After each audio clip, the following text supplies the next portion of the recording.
आप देख रहे हैं हमारा यूट्यूब चैनल गोनियाल कंप्यूटर एजुकेशन। तो आज का टॉपिक मैं आपको बताने वाला हूँ पाइवट चार्ट कैसे यूज़ करते हैं। ठीक है, तो स्टार्ट करते हैं। देखिए, पाइवट चार्ट के लिए मैंने एक डेटा बनाया हुआ है आपके सामने, जैसे कि नेम, ये मैथ की जगह मैथ्स लिख दिया गया है, तो मैथ लिख देता हूँ मैं। ठीक है, तो अब मैं स्टार्ट करता हूँ। देखिए, पाइवट चार्ट में होता क्या है, हमने एक डाटा को सिलेक्ट करना होता है। जैसे डेटा को सिलेक्ट किया, इस डेटा को इंसर्ट वाले ऑप्शन पे जाना है मुझे। ठीक है, तो मैं इंसर्ट वाले ऑप्शन पे आ गया। अब पाइवट चार्ट वाले ऑप्शन पे जाना है, तो पाइवट चार्ट पे मैंने एंटर मार दिया।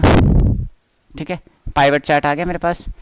पाइवट चार्ट करने के बाद जैसे मैं ओके करूँगा तो मेरे पास एक रेंज आ गई सिलेक्ट की हुई कि आपने जो हेडिंग्स वाले टाइटल थे आपके, वो यहाँ पर आ गए। जैसे मैंने फर्स्ट नंबर पे टिक किया नेम, तो नेम वाले डाटा सारा आ गया। उसके बाद आ गया मेरा सेकंड नंबर पे मैथ, साइंस, इंग्लिश। जो सा डेटा मैं सेलेक्ट कर रहा हूँ वो डेटा मेरे सामने आ रहा है। ठीक है, तो इस चीज़ को हम कैसे करेंगे अब क्लैरिफाई। देखो, जैसे मैंने यहाँ टिक करा, डेटा आ गया। अब मैं क्या कर रहा हूँ, तो मैं एक सीक्वेंस ऑर्डर में बता रहा हूँ। जैसे कि मैंने अकेले नेम लिए, अब यहाँ पे नीचे नेम वाला ऑप्शन आ रहा है। अब नेम को मैं अगर यहाँ लेके जाता हूँ तो काउंटिंग 3 डाटा है। अगर नेम को उठा के मैं यहाँ लेके आता हूँ तो सामने वाले मेरे सिस्टम में आ गया सामने अमन, गोलू, सुमन, ग्रैंड टोटल। ठीक है, अगर मैं इस डेटा को रिपोर्ट में लेके आऊँगा तो ये बताएगा कि आपको सिंगल सिंगल डेटा सेलेक्ट करना है, 1 2 3 किसका करना है, उसका डाटा सामने लाना है, आप ला सकते हो। तो सभी रेंज का अलग अलग मतलब है, तो हम इस डाटा को कैसे यूज़ करेंगे वो चीज़ मैं आपको बता रहा हूँ। अब देखो, जैसे मैंने टिक करा इस पर, चलो स्टार्ट करते हैं दोबारा से। जैसे मैंने ऑप्शन किया नेम, अब नेम के बाद मैंने ऑल ऑप्शन हटा के मैं इसे रो वाले में लेके आ गया।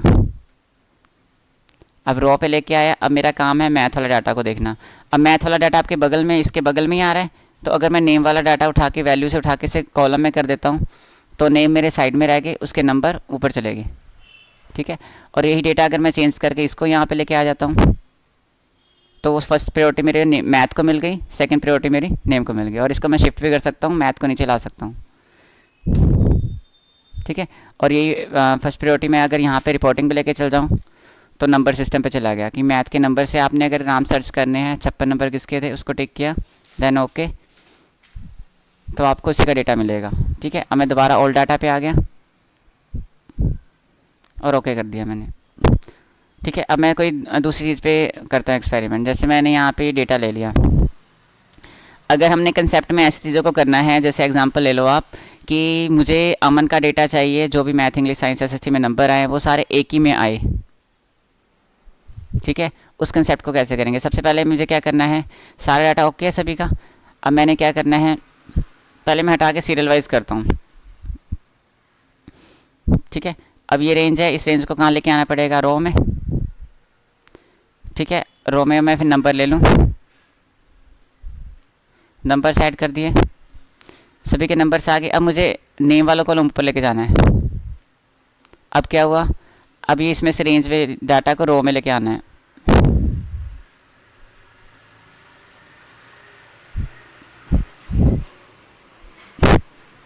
अब नेम में से जो मैंने सेलेक्ट किया था उसमें से एक बंदे का नाम ले लूँगा मैं।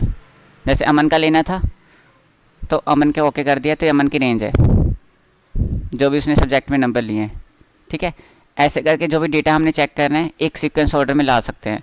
अब जैसे नेम के बाद मैं नेम से दोबारा ऑल में चला गया तो सभी के डाटा आएंगे, ऑल कर दिया, सभी का रेंज सामने आ जाएगा। ठीक है, एक सब्जेक्ट के, दूसरे सब्जेक्ट के, तीसरे, जो भी चल रहे होंगे सीक्वेंस ऑर्डर में। ठीक है, बट अगर हम इसको सिस्टमेटिक ही रखें तो सही रहेगा। ठीक है, जैसे कि एग्जांपल मैं इसको नेम को उठा के लेके आया। ठीक है, अब परफेक्ट, जैसे अमन का डाटा है तो अमन के नीचे उसके नंबर आ गए। बट इसमें तुम्हें मतलब डाटा देखने का तरीका होता है, बट उसमें क्या क्या दिक्कत आ रही है क्या नहीं, वो चीज़ हम कैसे चेक करेंगे, जब उस पर वर्किंग करेंगे। जैसे एग्जांपल, अब अमन का डेटा मुझे सारा ऐसे में देखना होता तो मुझे क्या करना पड़ता, पहले मैं सारी कंडीशन को हटाता, सारी कंडीशन हट गई, अमन का नाम आ गया, तो अमन को मैं रो की जगह कॉमन लेवल पे। ठीक है, अब मुझे क्या करना है, डेटा दिखाना है। अब डेटा कैसे दिखाना चाहता हूँ, उसके बगल बगल में, तो इसे हम ऐसे कर सकते हैं कुछ। नेम को इसमें लेके चले गए,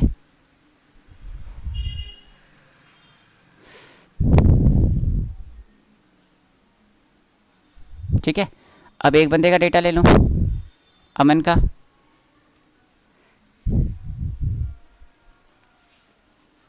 डन। तो ये जो डेटा आपका सिस्टम है ना सारा, जो इसका मतलब मैं पहले बता देता हूँ इसका मतलब क्या होता है। रिपोर्ट फिल्टर का मतलब होता है जो भी रिपोर्ट देनी है उसमें से जो डेटा हमारे पास पड़ा हुआ है सिंगल वाइज देखना हो तो हम उस पर रिपोर्ट पे जाके देख सकते हैं, ठीक है, किसी को एक हेडिंग टाइटल बनाने के बाद।